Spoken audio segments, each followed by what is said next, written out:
नमस्कार, जोहार झारखंड देख रहे हैं आप और मैं आपके साथ रंजना रावत। राजधानी रांची में मां दुर्गा की प्रतिमा विसर्जन शुरू हो गया है। बड़ा तालाब में दुर्गा पूजा समिति के लोग मां की प्रतिमा को लेकर पहुंचने लगे हैं। इस दौरान पुख्ता इंतजाम भी किए गए हैं। बड़ा तालाब में एनडीआरएफ की टीम की भी तैनाती की गई है।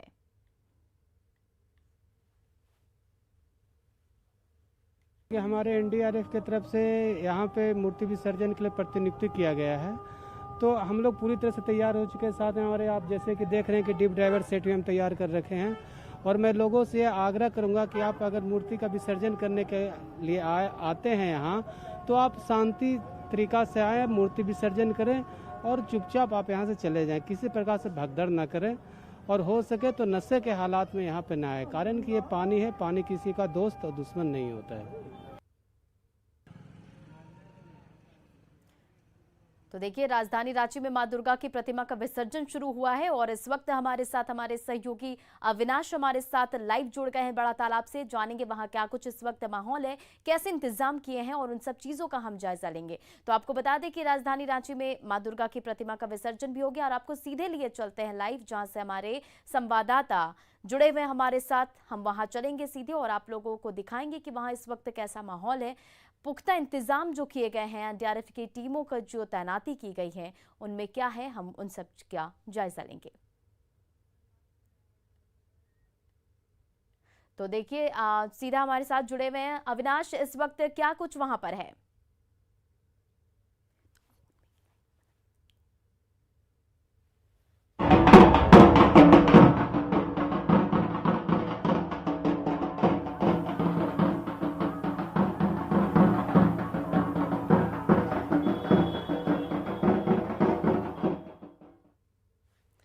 अविनाश, इस वक्त आप वहां पर मौजूद है, कैसे इंतजाम है, क्या माहौल है वहां पर, बताइए हमारे दर्शकों को। ऐसे ऐसे कहाँ है? अविनाश, आप तक हमारी आवाज पहुंच रही है? नहीं, जरूर।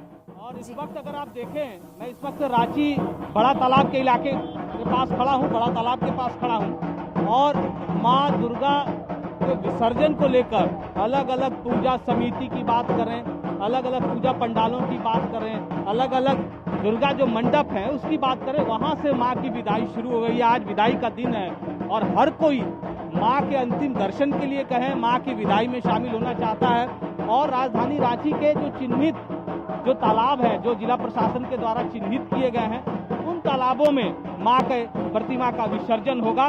जो तैयारियां हैं वो भी आप देख सकती हैं कि किस तरह से जो महिलाएं हैं मां को अंतिम विदाई देने के लिए यहाँ पहुंची हैं, नाचते गाते। और मां की आरती होगी और मां की आरती के साथ इस तालाब में मां का विसर्जन किया जाएगा। जो तैयारी है वो भी मैं एक बार दिखाना चाहूँगा कि किस तरह से, चाहे वो रांची नगर निगम की तरफ से लाल रिबन के जरिए जो घेराबंदी की गई है, वो इस बात को दर्शाती है कि आपको इस घेरे से बाहर नहीं जाना है, इस घेरे के अंदर रहना है। दूसरी जो तस्वीर है वो एनडीआरएफ की टीम यहाँ मौजूद है। तकरीबन 18 जवान इसमें शामिल है। देखिए, माँ की मूर्ति को अब वाहन से नीचे उतारा जा रहा है, यही प्रथा रही है। और धीरे धीरे यहाँ माँ के प्रतिमा को नीचे उतारने के बाद लोग उनकी पूजा अर्चना करते हैं, आरती करते हैं और उसके बाद जल में उनका विसर्जन किया जाता है, प्रवाह किया जाता है। और एक एक पूजा समिति के द्वारा इसी तरह जैसे जैसे समय बढ़ेगा वैसे वैसे अलग अलग पूजा पंडालों से माँ की मूर्ति को वाहनों पर लेकर लोग पहुंचेंगे इस बड़ा तालाब के इलाके में। आप देखिए कि किस तरह से ये बंगाली जो बंगला संस्कृति है, उस बंगला संस्कृति के हिसाब से महिलाएं शंख बजाकर माँ की विदाई कर रही हैं। धूप अगरबत्ती के जरिए इस वक्त आरती हो रही है और वहाँ फिर से अगली बार जब आएंगी तो जो कोरोना का जो संक्रमण है उसका पूरी तरह से नाश हो, अगली बार जब आए तो कहीं कोई बाधा ना हो, ये एक मनोकामना हर किसी के मन में है। और आपको यह भी बताना चाहेंगे कि एक यलगार भी होती है, एक घोषणा की जाती है, आस्ते बोछोर आभार होबे। ये बंगला में लोग पुकारते हैं, माँ से आह्वान करते हैं कि फिर से माँ अगली बार अगले साल आएगी।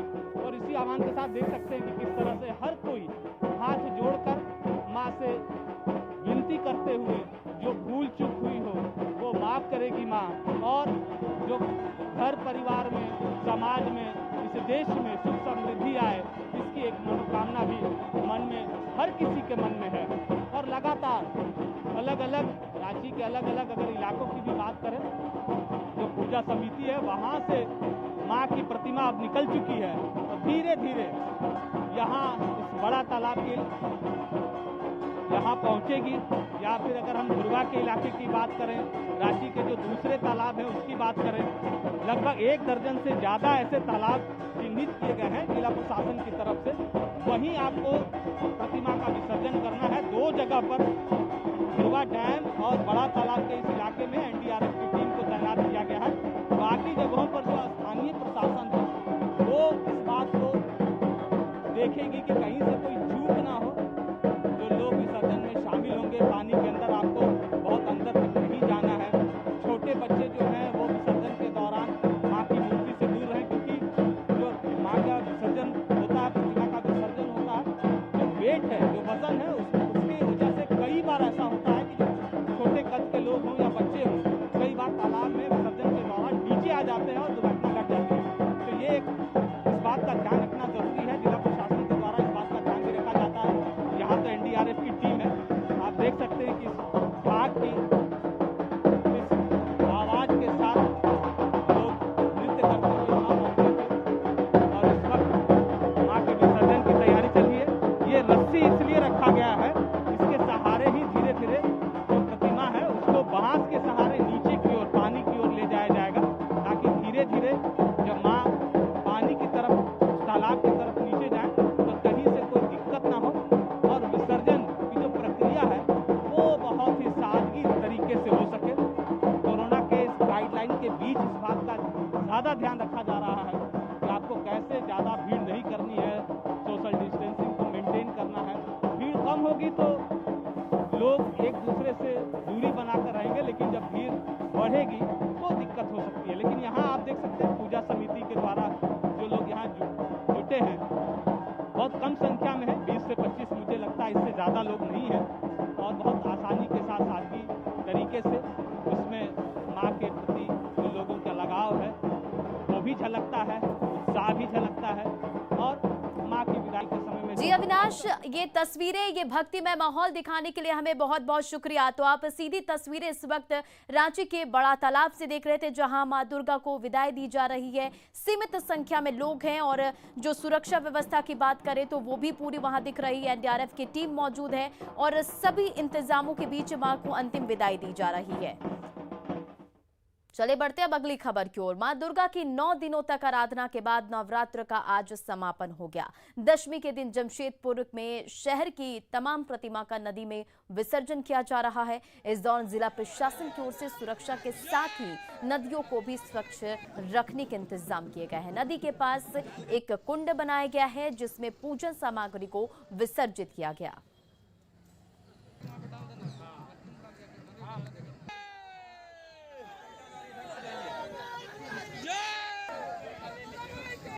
जमशेदपुर के स्वर्णरेखा नदी घाट पे आज विसर्जित यहाँ पर का कार्यक्रम किया जा रहा है। करीबन यहाँ पर 100 से 150 यहाँ पर मूर्तियाँ के यहाँ पर विसर्जन होगी और अभी तक यहाँ पर 70 मूर्ति यहाँ पर विसर्जित हो चुकी है। मैं आपको दिखाता हूँ कि देख सकते हैं कि यहाँ पर प्रशासन की ओर से पूरी तरह चाक चौबंद के साथ इस विसर्जन को संपन्न करने में जिला प्रशासन लगा हुआ है। जिला प्रशासन का प्रयास है कि हर एक तरह से हर एक जगह जगह वो बैरिकेड किए हुए हैं। शहर में जितने भी सड़क है, रास्ते हैं, सब जगह बैरिकेड कर ताकि विसर्जित का काम जो है वो शांति ढंग से किया जा सके। यहाँ पर जिला के अधिकारी भी बैठे हुए हैं। पूरी तरह माइकिंग के द्वारा समितियों को यह सचेत किया जा रहा है कि अपने समय के अनुसार कतारबंद तरीके से मूर्ति को विसर्जित करें। रविंद्र कुमार, न्यूज़ 18 जमशेदपुर। सुरक्षा के दृष्टिकोण से देखिए, एक तो हम लोग ने पूरे घाट पे हम लोगों ने तैराकी भी रखा है और साथ साथ बैलून लगा दिए, लिमिट तक ही जा सकते हैं। साथ साथ पूरी फोर्स, पर्याप्त मात्रा में फोर्स लगा दिया गया है और साथ साथ माइकिंग भी लगातार किया जा रहा है और लोगों को प्रेरित भी किया जा रहा है कि यथाशीघ्र लोग विसर्जन कर दें। हम लोगों को जामशेदपुर सागर का करीब 70% का जो है विसर्जन हो चुका है। अभी भी गाड़ियां आने रह रही है और 5 बजे तक हम लोग इसको विसर्जन पूरा कंप्लीट करने के प्रयास कर रहे हैं। और इसमें रात के लिए भी फिर भी कोई ज़रूरत पड़ेगा तो लाइट का व्यवस्था है और पूरा जो है फोर्स तैनात की गई है।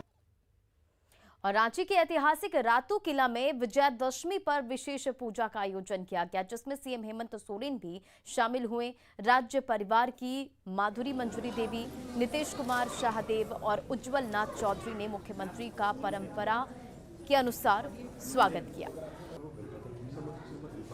भगवती दुर्गा देवी सर्वमंगला।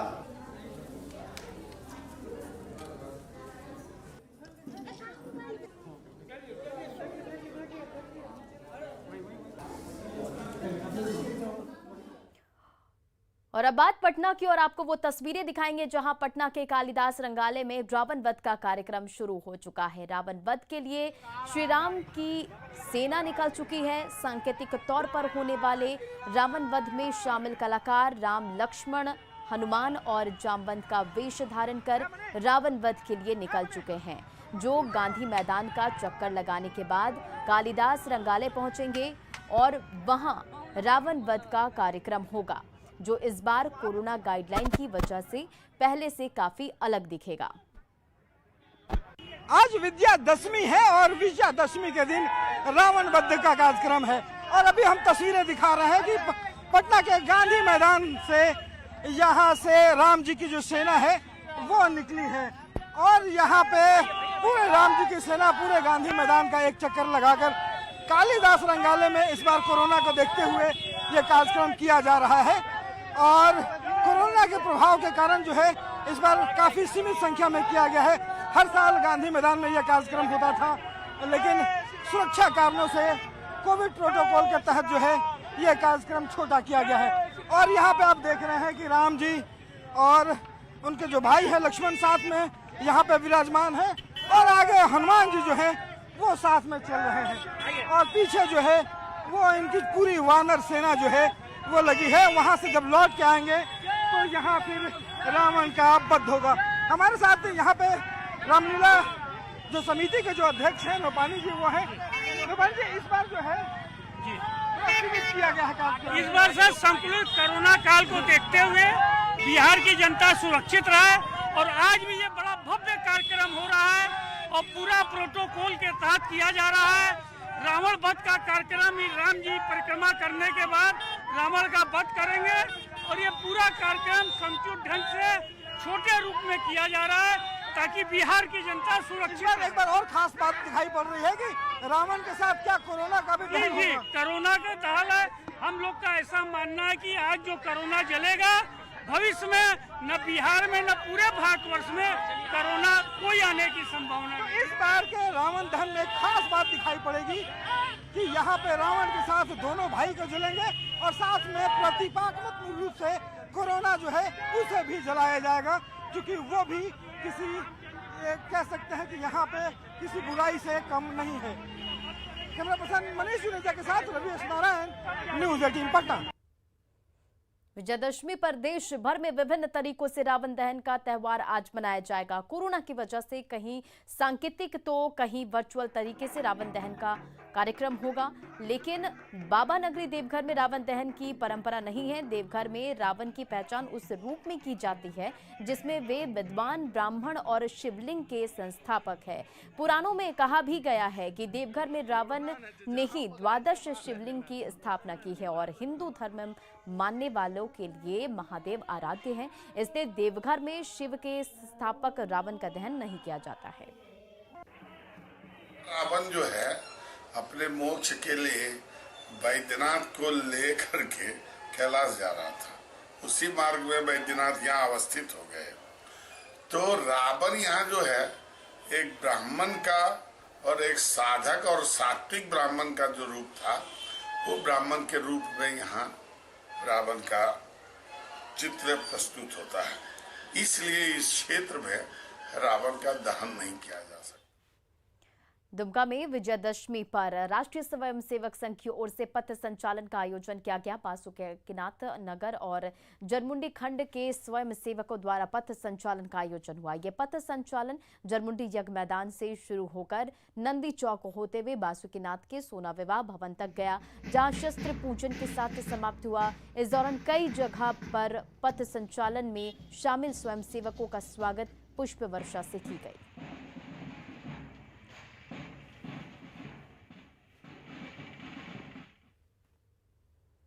विजयदशमी पर आज बांग्ला समाज की महिलाएं सिंदूर खेला के माध्यम से मां को विदाई दे रही हैं। रांची के देश प्रिय क्लब में आज महिलाओं ने सिंदूर खेला के माध्यम से मां दुर्गा से अमर सुहाग का आशीर्वाद लिया। बांग्ला समाज में विजयदशमी के दिन मां को विदाई देने के दौरान सिंदूर खेला की परंपरा रही है।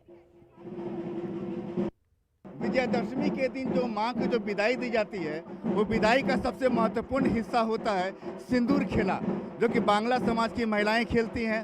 और माँ की विदाई का वक्त होता है, कहते भी हैं विदाई की बेला और सिंदूर खेला। तो एक आप माँ को जो आज विदाई दी जाती है, सिंदूर खेला कितना अहम होता है, जरूरी होता है? सिंदूर खेला का ये हम लोग का एक रिचुअल है। हम लोग का हर साल ये वाला दशमी के दिन चलता है सिंदूर। बिल्कुल श्रृंगार से जुड़ा हुआ है श्रृंग जी।